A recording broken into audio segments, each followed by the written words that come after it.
Всеизвестно е вече, че котката с отрязана опашка е символа на града, в който живеят най-пестеливите в света хора – Габрово. Малцина обаче знаят, че това е единственото място на Балканския полуостров, където действително се развъждат котки без опашки. Всъщност те са много рядка порода, която идва от британския остров Ман, откъдето и носят името си Манкс. Това е безопашатата порода котки, които макар и да ни произлизат от Габрово, са в унисон с духа на града.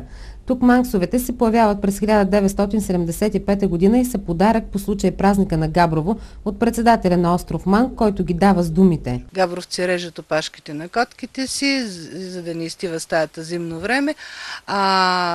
Те са по-добре от нас, защото не си хабят ножиците, направо са селекционирали порода котки без опашки. Преди повече от 10 години естественото размножаване на породата в зоопарка в Габрово се нарушава и габровката Розмари Казасова заедно с местен ветеринарен лекар извършват нова селекция, която да спаси породата.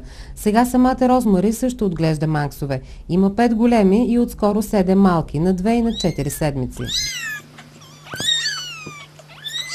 Манксовете се гледат много трудно и смъртността при тях е изключително висока. Иначе са галявни и очарователни домашни любимци, казва Розмари.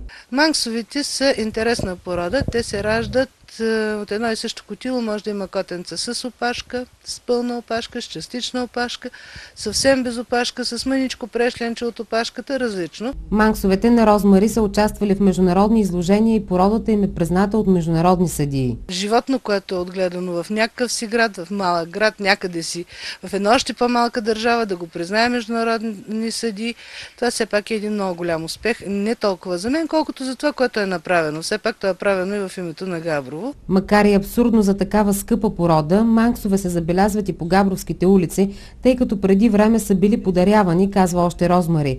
Така манксовете в Габрово по всяка вероятност са повече, отколкото в цяла Европа.